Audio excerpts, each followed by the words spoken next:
Greetings, everybody. This is Serpentine451, and welcome back to another episode of Weeb Warriors. Hopefully, y'all are washing your hands, making sure you're not filthy degenerates, while we review some anime and some shit. And joining me this week is my good friend Jay. How you doing tonight, Jay?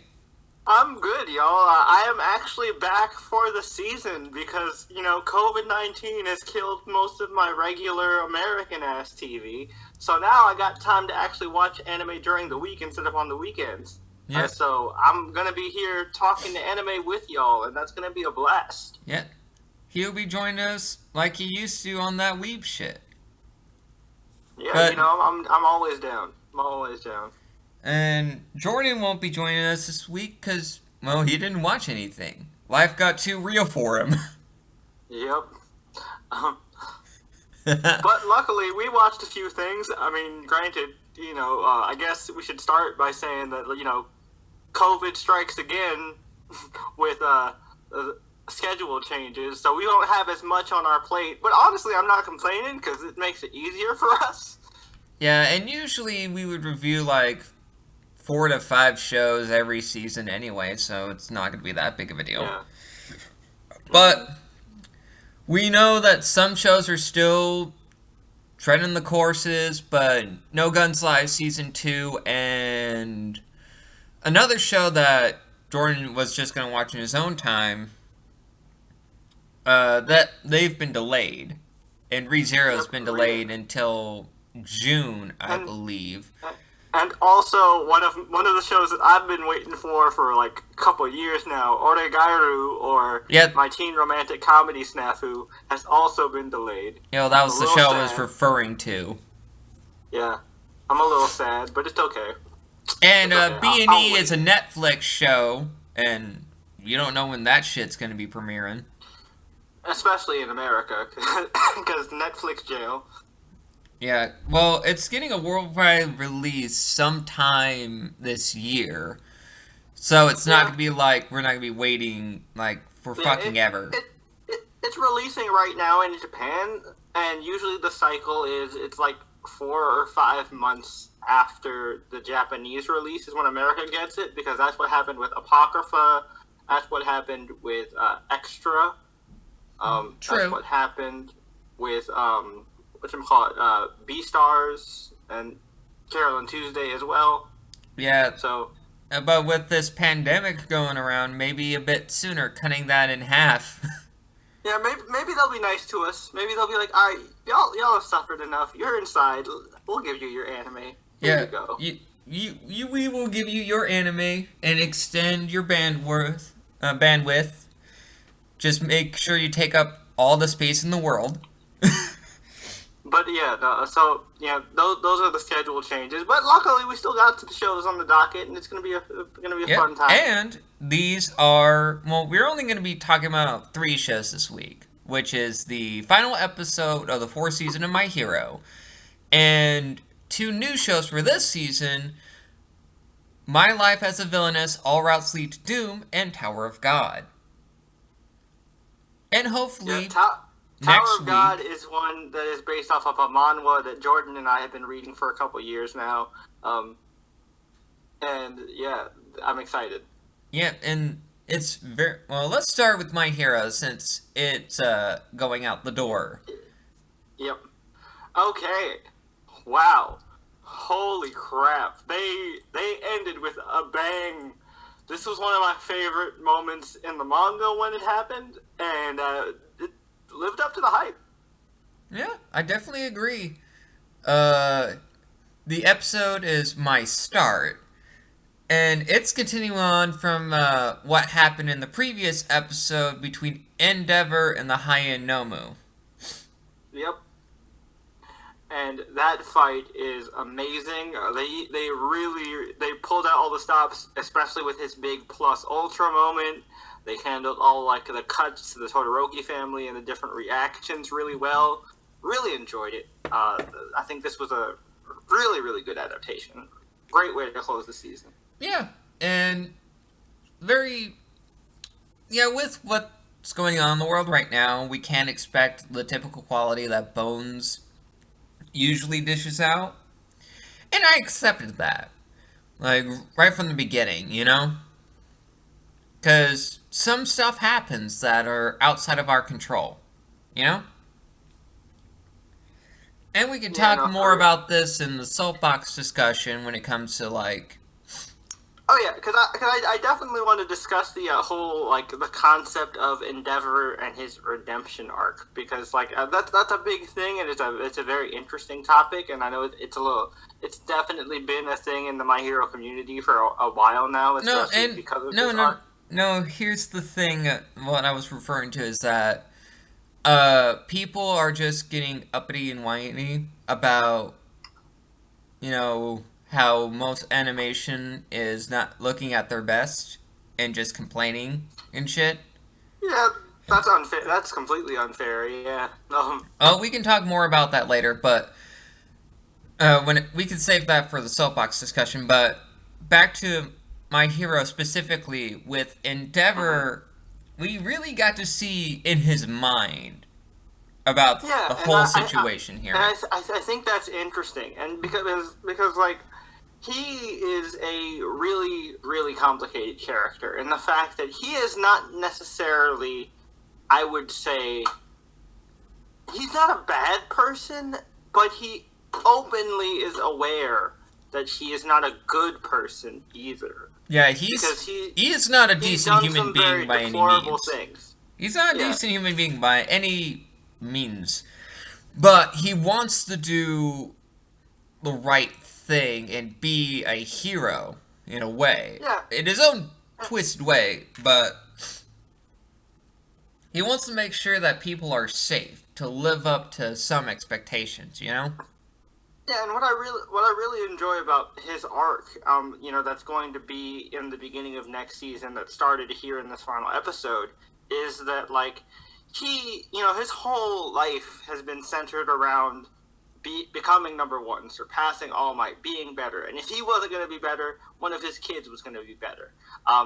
But now, because of All Might's retirement, he was just kind of given the spot, and he doesn't feel like he's earned it.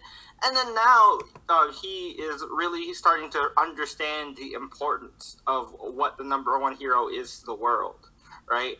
And he's stepping into those shoes, and this is what his wake up call is to try and be better.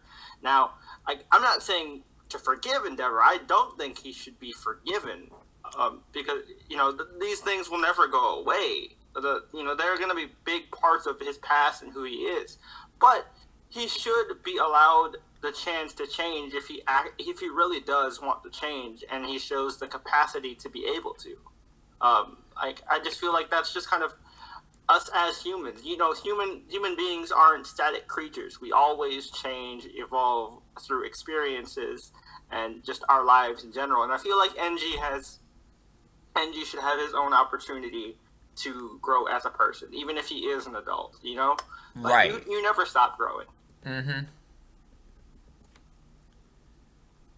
Yeah, I definitely agree that with what NG has uh done in his life, just to be an awful, awful person, Oh yeah, no denying that at all. and how he's pretty much tried his best to really push everything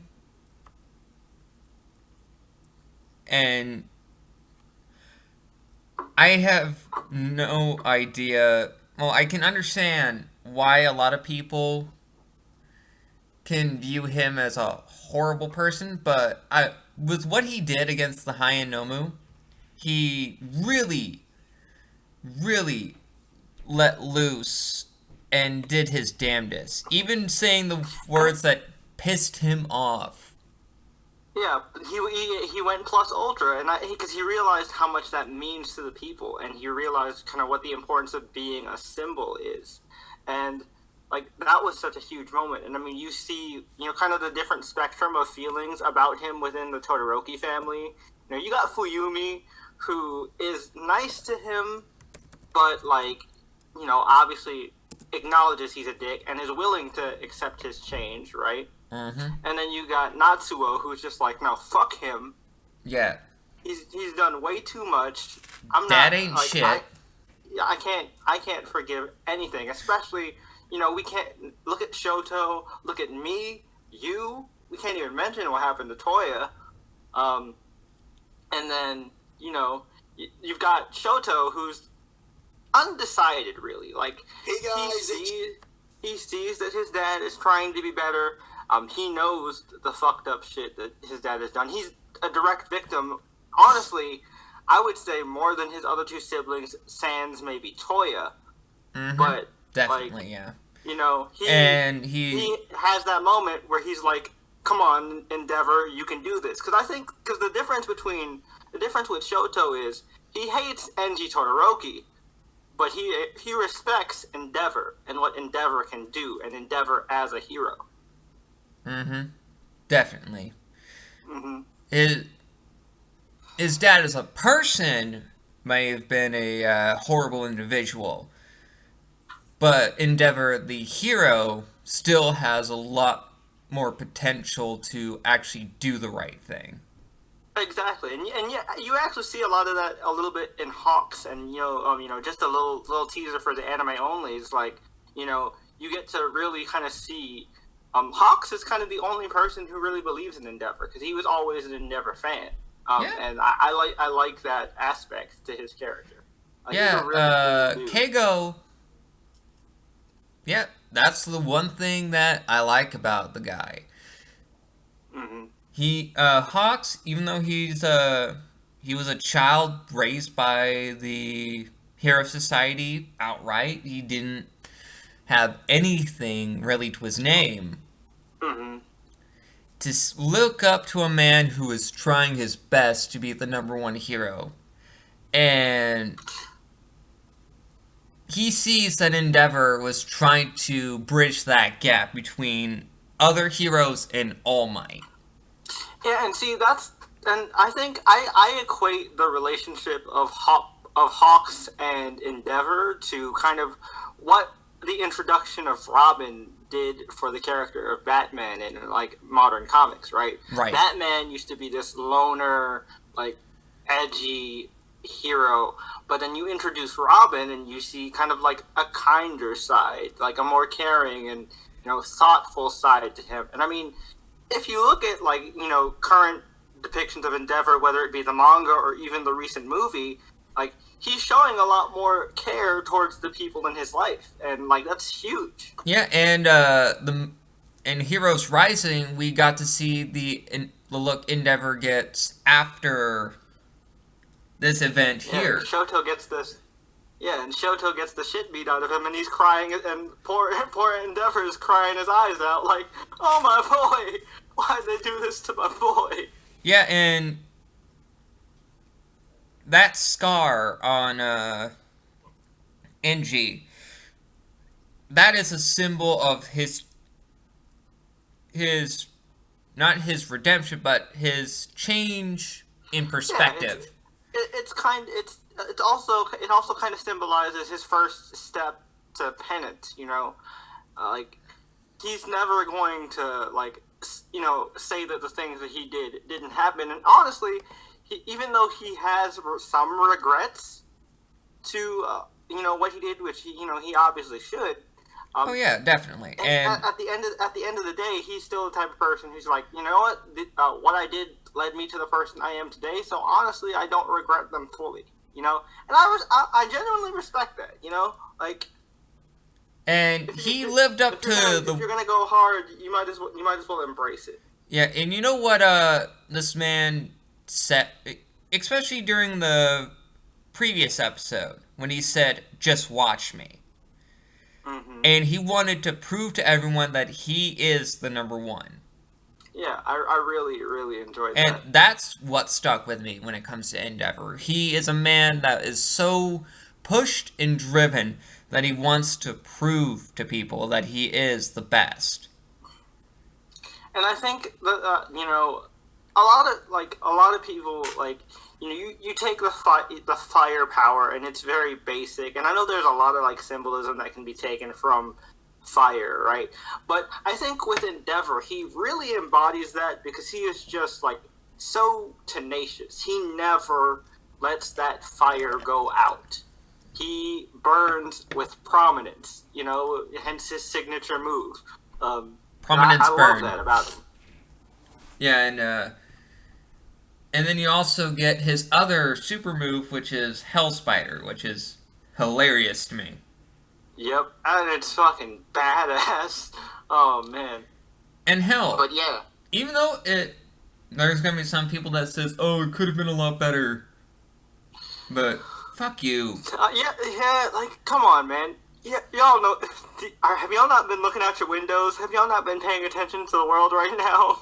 We are essentially in apocalypse mode. The fact we're getting any anime at all, you should be thankful. Yeah. And we'll talk more about that in the soapbox discussion. Yeah. With the current landscape of what anime is looking like right now. But all in all, yep. We also got to see the ending tidbit of the previous users of One for All. Yeah, the vestiges. That was cool. That shit was dope. And we got to see the user of Black Lash. Yeah, it was cool hearing his voice because No. obviously We didn't hear his voice. We heard the voice of the original user. Oh yeah, because this leads into the flashback explaining. Yeah, so you guys, again, anime onlys. I know a lot of people compare My Hero to Naruto, but prepare to get a lot of Avatar comparisons now because Deku is essentially Aang. No, motherfucker. You know what our boy Deku is? He's what? Anime Superman. I mean, he is Anime Superman, but also he's got a little bit of Avatar with, like, how the past incarnations. Nah, fam. The only character that deserves a fucking Avatar, reference is fucking Shoto. Shoto is straight up Zuko. I mean, his name is even pretty like. But yeah, I mean, I'm not gonna deny that Shoto is a straight up Zuko. So the 5th season, I'm assuming that they're gonna do the mock battles between 1A and 1B.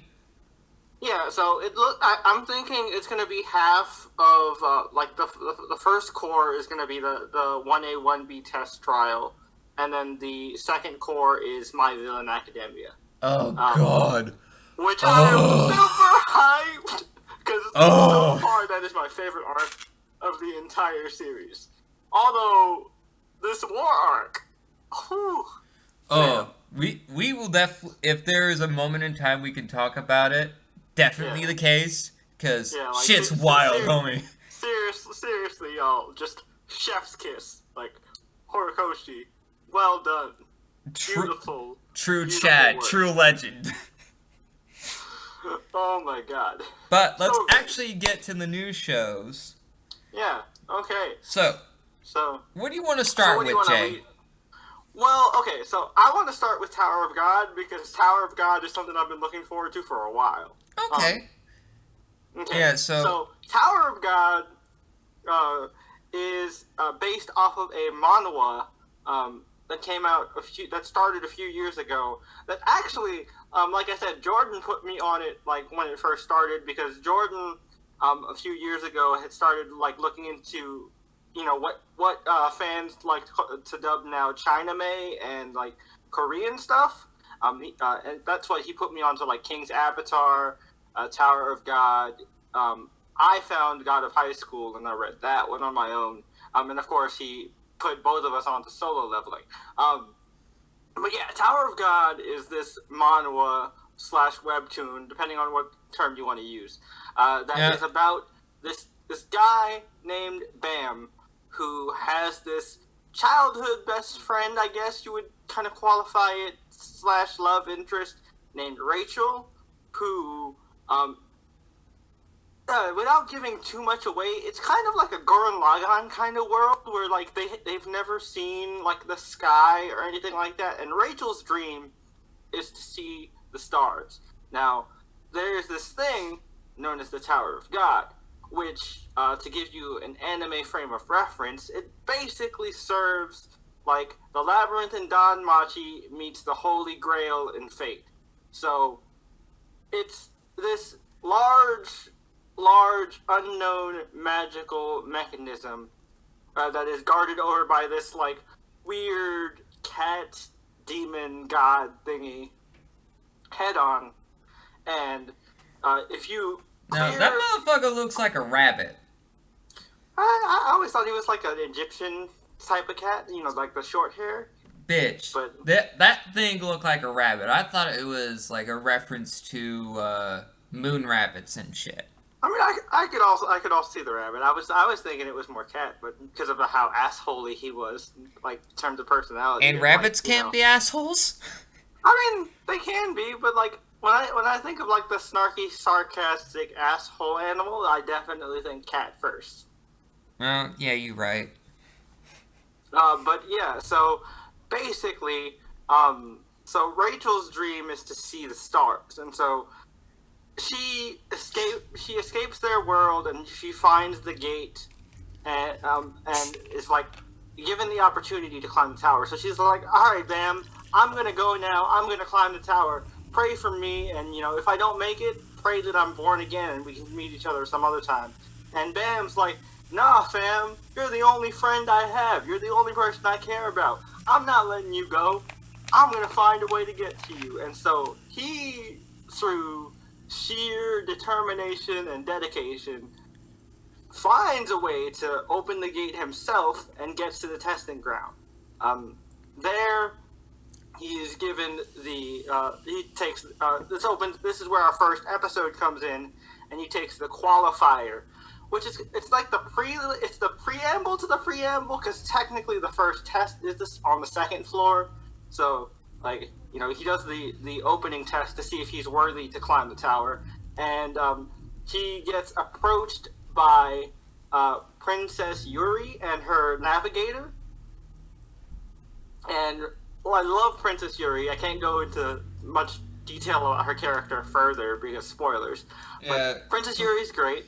From what I can see, that this bitch fucking likes to flirt with our boy Bam here. Yep. I love how they got that. It was real nice, because like, you know, he's going in there with no weapons whatsoever to take the test on. She's like, and then, you know, as a joke, Head On is like, well, why don't you lend him your black patch? You know, they could help him out. And she's like, she looks at him. She's like, he's pretty weak. I don't know. But you're kind of cute. Why not? She summons the sword, and her retainer, her navigator's like, wait, Lady Yuri, what the hell? No! Gives it to him anyway.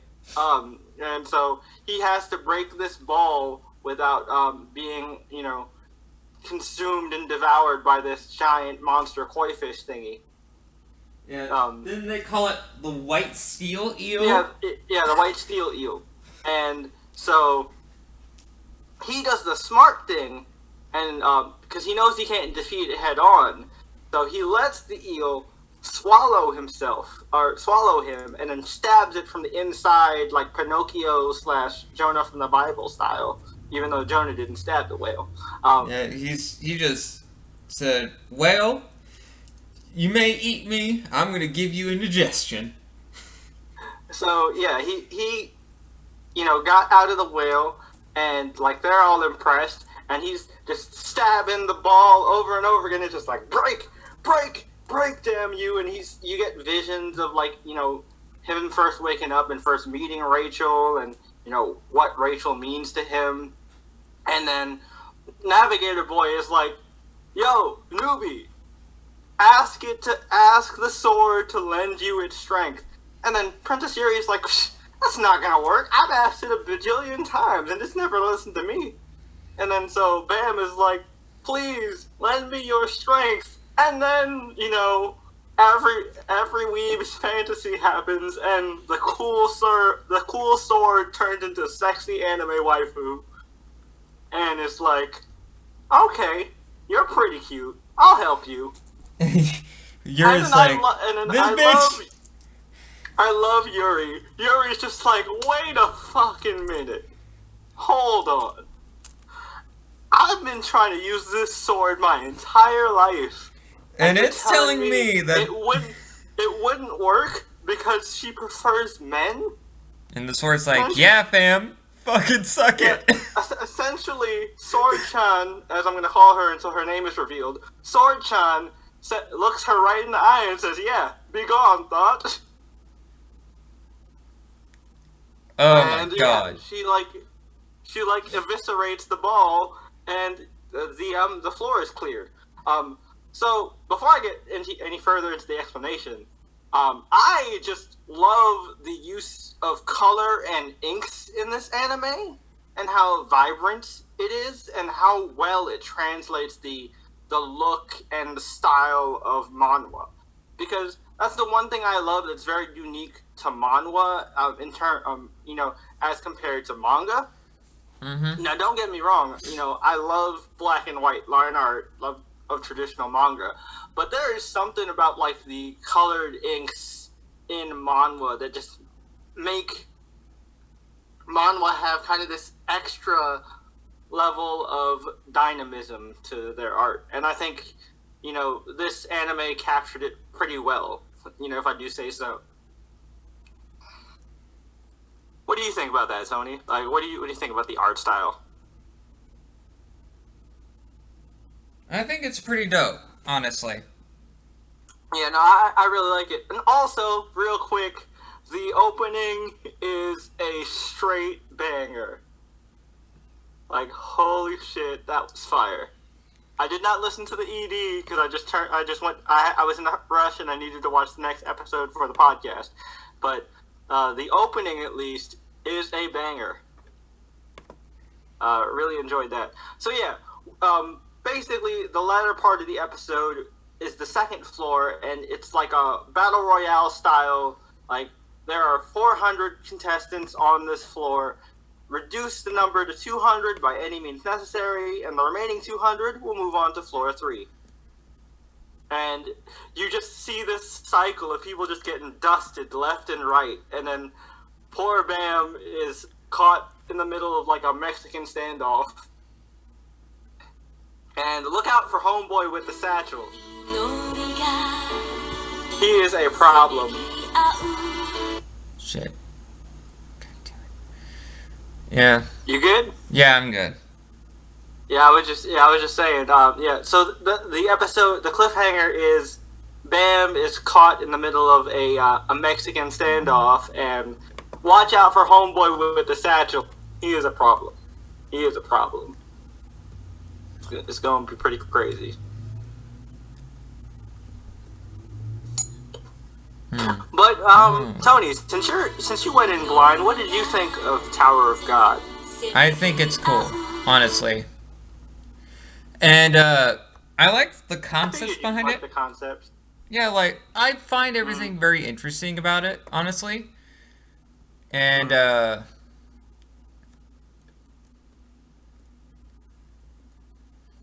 well, to be perfectly frank with you, it really pushed a lot of things that I didn't expect it to push. Like, it pushed certain buttons in me that I thought I didn't want to be pressed, but in the grand scheme of things, and I figured not only would you be into it because sexy sword waifu, but also it has kind of... Bitch, it wasn't just sexy sword waifu. It was the fucking Princess Yuri just stepping on fools. Well, yeah, no, I look, I knew going into this that you'd be all about Princess Yuri. You're also gonna like the lizard girl. Oh, Jesus, lizard girls. You're also gonna really like the lizard girl. I'm gonna just tell you that in advance. Jesus. But yeah, no. I also figured that something that I'm sure you picked up on, considering how the setup in the opening. The character dynamics is very similar to kind of like how a Holy Grail War works, right? You got these different contestants with their different wishes and their aspirations and motivations for getting to the top of the tower, right? Right. Yeah. Mm-hmm. So it's got a lot of very interesting character interplay moving forward, which I think will be pretty awesome to watch. So it's not just pretty action; it's also really interesting character dynamics as well. Yeah, and I think that part is dope. Mm-hmm. And then, well, and since it's very rare in my lifetime watching anime, for something that's relatively new in the grand scheme of things, like a webtoon comic actually getting an anime adaptation, which I find very fascinating. And it's one that's like less than 5 years old, or maybe it's like 5 years old. But I know it's not less than 10 for sure. So I think that's really cool especially because webtoons are only recently explored media. They've had like a recent boom in the last few years, but like the fact that Crunchyroll themselves are putting this together and being like, yeah, we're gonna make this. We're gonna give this new medium a chance. Yeah, and I thought, well, good on them. They also were the ones that pretty much helped produce fucking Dr. Stone. Yep, that Dr. Stone as well as Shield Hero, because they provided the awesome score for that, because Kev Pankin was the composer for Shield Hero. And you can tell it's a Crunchyroll production because the Crunchyroll show soundtracks are always fire. Yeah. And, well, let's actually get to our last show for the docket. My Life as a Villainess, All Routes Lead to Doom. Okay, so I'll leave this one to you because I'm the one who's the newbie for this one. So, the basic premise of this show, which it originally started as a light novel of the same name, which also has a manga version. It essentially tells the story of Katarina Kleiss, but not really the Katarina Kleiss that we know of. For you see, she's actually she remembered her past life as a 17-year-old Japanese girl who played an otome game. For those of you who don't know what that is, it's essentially a visual novel designed for girls. It is like a dating sim, but the main targets are dudes instead of chicks. Yeah, it's a reverse harem dating sim, basically. Yes. Which, dudes can play those too, but I've played plenty of otome games. Yeah, they can be fucking funny, too. Yeah. And we don't discriminate on that shit. Yep. But anyway, so we don't know her real name from her previous life, but we only know her as Katarina. So when she regains her memories from hitting her head as a youngster, she is doing everything in her power to make sure she doesn't die, because she remembered that she's now the villainess of a couple routes in the otome game Fortune Lover. And regardless of what ending it is, she ends up getting exiled or killed. So she is spending her young life until she enters the Magical Academy to change the course of her life by making sure that she doesn't fuck up. Which I think is a really cool concept, right? like, there are people, like, especially if you play a lot of visual novels, there are people that, there's always a sect of fans that kind of root for the villain characters. And I think it's really interesting to have someone, placed in the position of the villain character, but knowing that, no matter what, the villain character dies. So they're actively trying to completely change the course of their life so that they don't die. And it leads to not only some great comedy, but some really interesting character interactions, too. Which I think is cool. Yeah, and since Jay's relatively new to this series in particular, I came across its manga by reading it by less than reputable means, let's just say. And I bought its first 2 volumes. And I just loved this. I love this series. Oh yeah, no, it seems really fun. And it gets better because I definitely see where a couple of these are going. Like, where a couple of these dynamics that were introduced are going. No, it's Jay. Gonna be hilarious. It only gets better. Trust me. Because, since you are relatively new, I'll let you talk about what happened in this episode, and then I will fill you in on some details. So basically, she, again, as Tony explained, she finds out that she's the villainess after, like, reawakening the memories of her past life. And so she does a bunch of research, she calculates all the different routes, and she's like, alright, I'm not trying to die, so I'm gonna do everything in my power to try not to die.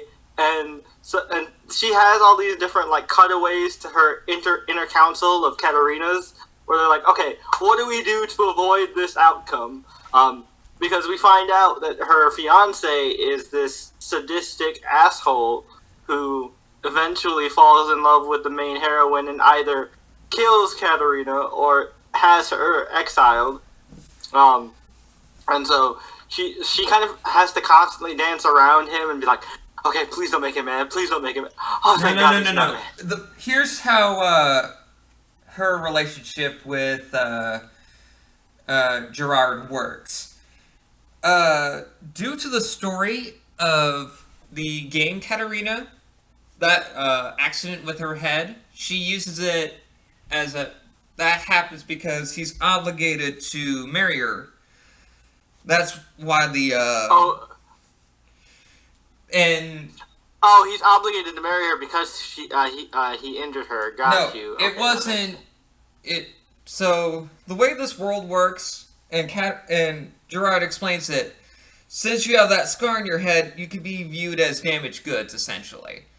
Mm-hmm. And so he wanted to be the good guy and say, oh, I'll marry you. But he used it to his own advantage simply because he didn't want to bother with other girls hitting on him, so... I got you. That was the initial thing, but with the personality change in Katarina, it changed something in him where he genuinely cares about her. Yeah. He doesn't... Because she's actually not... Because she's actually nice and not like an evil villain.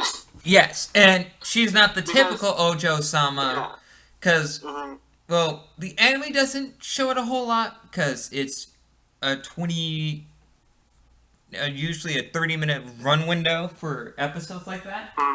But the manga itself really plays with the concepts of how when you want to change yourself as a person, the people around you just ultimately change themselves.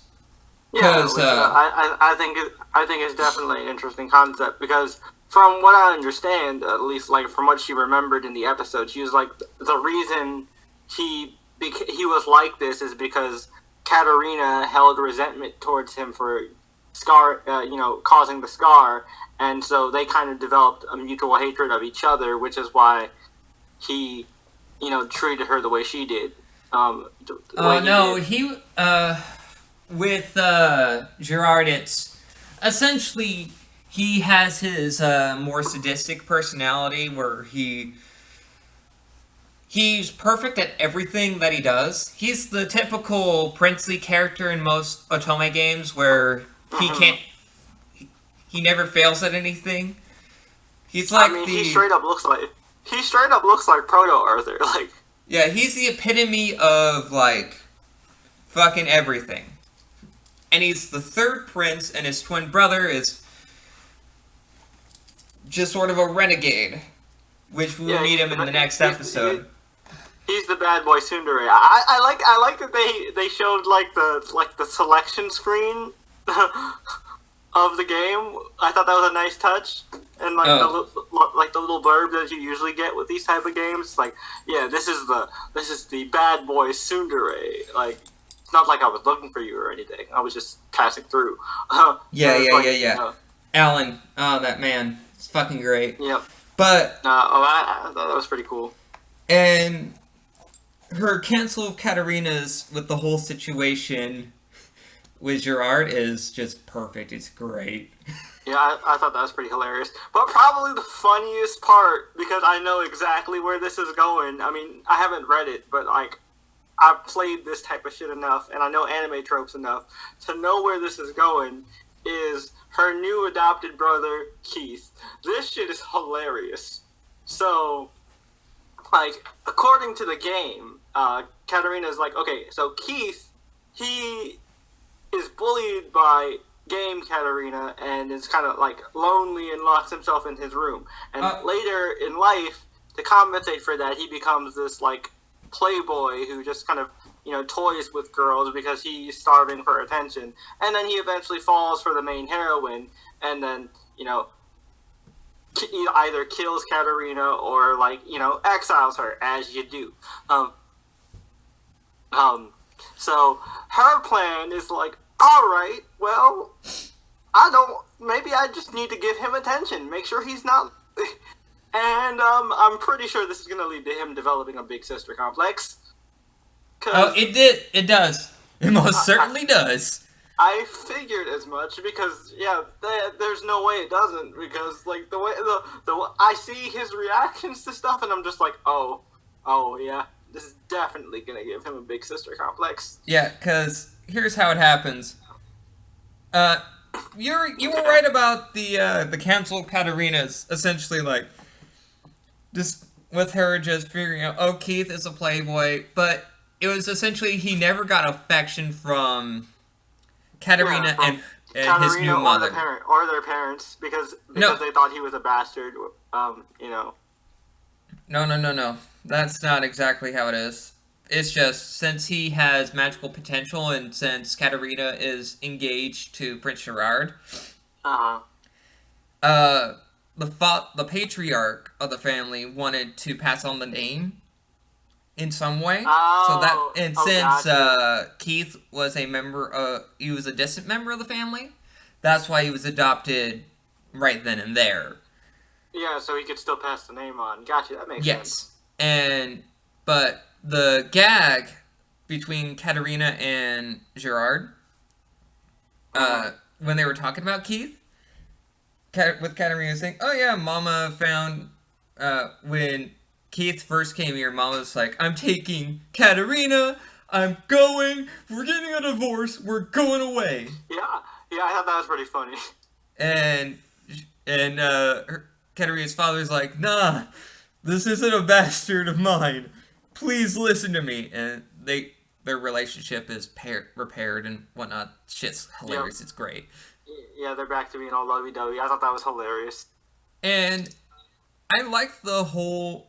When I was reading it for the first time in the manga, which I haven't read the light novel, its original form, but when I first read the parts that introduced Keith and Gerard and whatnot, the anime really embellished a lot of stuff as far as Keith went, with what Keith went through, to kind of make us really resonate with him.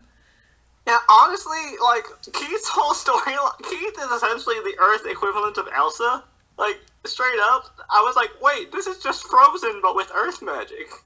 Because, like, it was the same deal. Like, child with crazy magical potential, accidentally hurting people, the sibling on the other side of the door, knocking. But this time, instead of, do you want to build a snowman, it's, move, motherfucker, I've got an axe. Yeah, and Katarina really exhibits... She's got to be one of my... Okay, here's the best way I can explain Katarina in the shortest words possible. Because given my history of fucking harem anime, reverse harem anime, even visual novels and otome games, I have never seen a protagonist quite like Katarina in a very long time.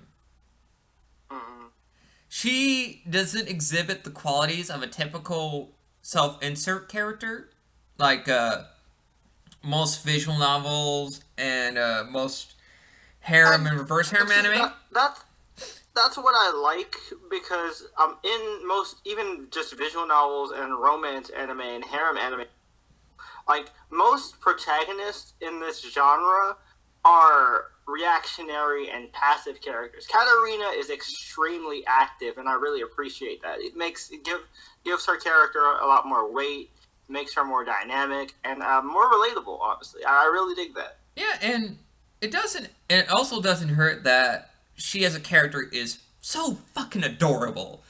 Like, Right? this... Especially in a little chibi form, like, just as a kid, I'm just like, oh, she's just so cute. When she gets older and we actually get to see a bit more of the Magical Academy side of things, she is by far one of my favorite female leads in a reverse harem anime.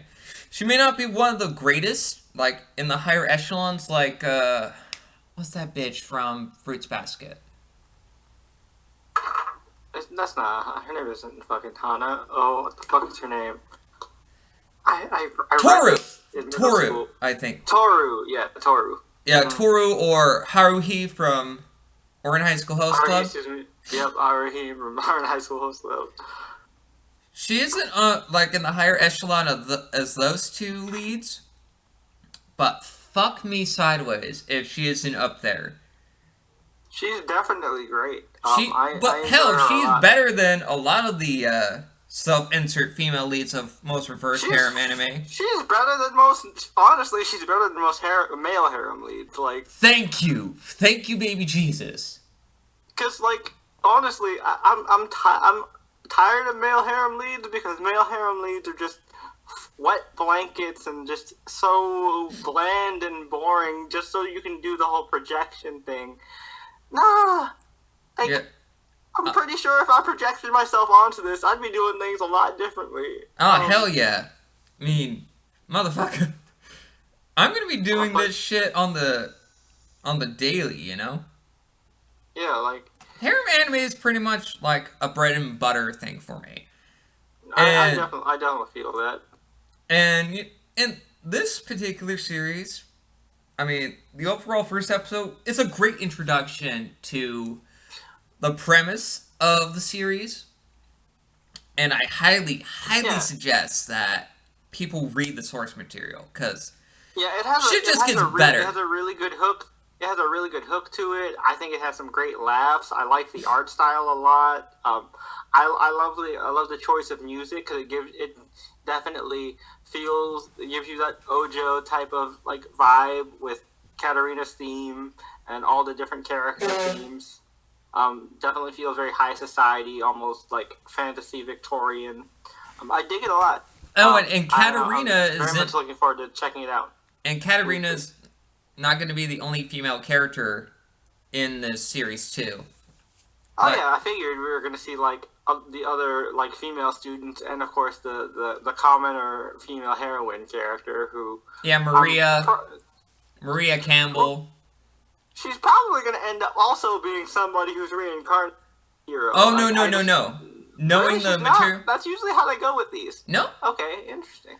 Actually, because I will tell you this, Jay. There are two other female characters that are essential rivals in the other routes of Fortune Lover. We'll be introduced to them later on. Well, you'll be introduced to them later on. Mary and... What's that bitch's name? Hold on. Sophia. That's right. Alright. And they are the rivals of Alan's route and Nicole's route, respectively. And... Okay. Because Mary is Alan's fiance, and her endings are a lot nicer compared to Katarina's. And Sophia is a rival because Nicole is a ciscon. Of course he is. But his whole reason for being a ciscon is that his sister is ostracized because she's albino. But Sophia, later on in the story, and this is going to be a bit spoilery for some people. They're probably not going to touch it in the anime. If it gets popular enough, which I hope it does, we might see a little bit more of it. But more likely it's not going to happen. She's revealed a little bit to be Katarina's previous life's best friend, who is the big otaku that introduced her to fortune lover. Because she remembered slightly what happened. Like, she had a slight memory from a previous life that remembered Katarina in a different way. Okay, cool. That's interesting. I like that twist. Nice. And plus, she made friends with the other rivals, so to speak. And everyone loves Katarina. It doesn't matter if they have P's or V's. They just love this bitch. And I love her too. I mean, she is pretty lovable. She is pretty lovable. I like that she took up farming to, like, train her earth magic, and, like, she's using the memory of her grandma, and she's like, thank you, Grandma, for teaching me this lesson. That was really cute. I dug that a lot. I love her, just her bonding scenes with Keith, like, you know, climbing the tree, and, like, her clumsiness is pretty hilarious. Yeah, I just killed my brother with my butt. With my butt! I killed my brother with my butt. I was weak. Oh my god. I am so glad that I recommended this to you. No, that's a good one. I knew you would like it, so. My brother and I kill him with my butt. Oh man, that was great. Yeah, and I'm just gonna be happy for you to read the source material, Jay, and I recommend that everyone else do the same. But yeah, I'll definitely get into it. For sure. But we had our fun with All Routes Lead to Doom, but let's get to some real shit here. Alright. The soapbox discussion. With the world the way that it is now, and with a lot of shows this season, well, a lot I say, it's just a couple that I know of. Shows are getting pushed back because of COVID-19. Mm-hmm. And I know some of y'all, if you guys are like us, we will always wait patiently, no matter what. Because we know how it is. Because I mean, sure, it's sad, but like I would rather wait than, you know, risk these poor animators. I mean, the working conditions for the anime industry are already shit to begin with. So like, to make it even worse for them, no thanks. I'm good. Yeah, because let them relax. You know how what's going on right now with essential jobs and whatnot? Mm-hmm. Animating anime isn't an essential job. I know a lot of weebs will disagree, but it is not. Unfortunately, it is not.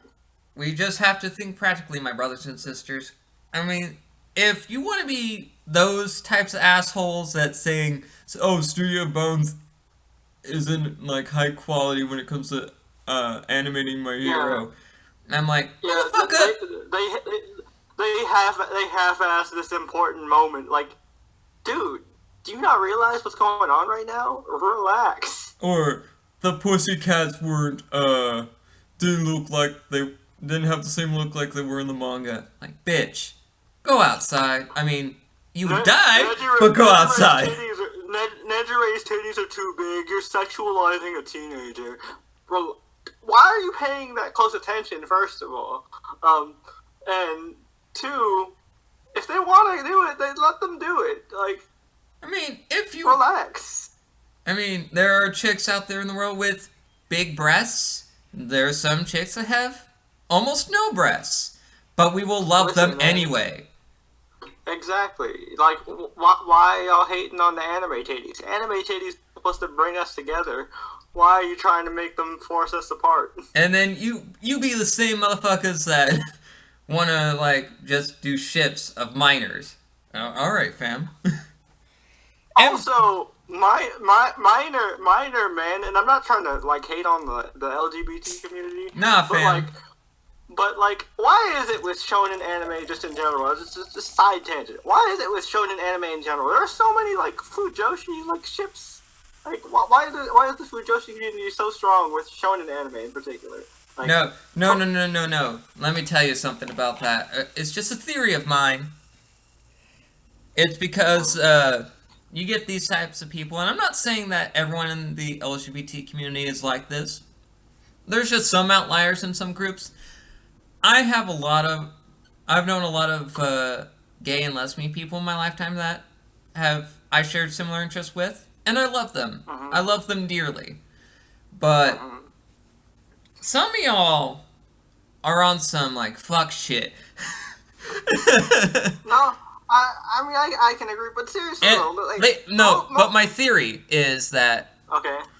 they feel so aggravated because they think that there's a strong sexual tension that doesn't really exist, and they themselves feel so sexually frustrated that they can't just have that release that they wanted, so they just project it onto the works of fiction. I can see that, but, like, honestly, there is only one legitimate case that I will give you among the My Hero Academia, like, cast of characters that I could actually see being a thing, and that's Bakushima. Bakushima totally could see it.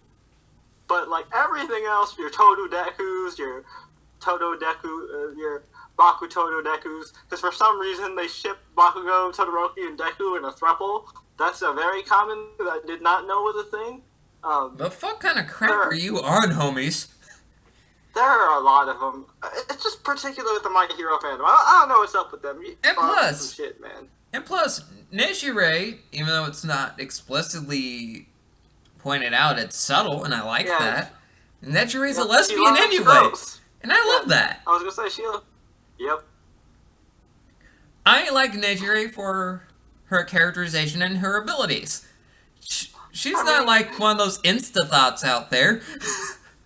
She's literally, and she's one of my just favorite, like, character archetypes. She's a Genki girl superhero. How can I not like the Genki girl superhero? Yeah, and plus her abilities are just fucking spirals, and it's beautiful. Yep. Oh, it's great. But yeah. And plus, she's graduated now, fam. She's an adult. Yep. So, bottom line, people, like, don't hassle the animators. Let them live their lives. We're already in hard times. Do not give people a harder time as it is. And plus, don't hassle fucking creators because you want to project shit. I know you're the types of individuals that want to have representation everywhere, but there's social norms that are different from country to country. There's also a time and place. If you really want that representation, why don't you try your best to make it? Write fan fiction. Write your own stories. If you really feel that passionately about expressing this stuff, do it. I mean, if you want to have two male minors want to touch each other's butts, that's perfectly fine. I mean, that's all you, fam. Do you? You ain't hurting nobody. You can go do it. Yep. As long as you're not hurting anybody, you can go on ahead and do it.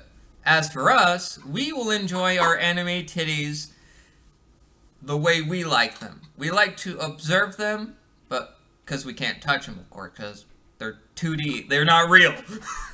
Yeah, I'm sorry to break that news to some of you. I know, like, that's a hard truth that some of you still have failed to accept, but they are not. Because nothing beats the feel of real titty, I'll tell you what. That is a great way to end the episode. Yeah, so, with that being said, we'll end things here. Take my word, take Jay's word, we're all gonna be fine. As long as we stay safe. Yeah. It's still gonna be a good season. I think, and we'll still have fun talking shit about the anime.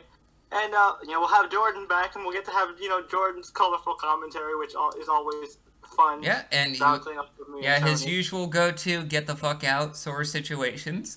And it's wonderful. Yep. And join us for when we actually add Kaguya-sama Love is War Season 2 onto the docket. Yeah, buddy. Exciting. One of my favorite shows, and the source material, because I've been reading the manga, that shit gets fucking hilarious. And it's beautiful. Oh my god. This current arc, though, that's going on in the manga, not so funny. because it's pretty serious and it touches Yeah, my heart. It's pretty deep. They get deep. They get deep. But we'll get there when we get there. Yeah. But anyway, look stay forward to next safe, week, you y'all. fucking filthy animals, and tune in next time.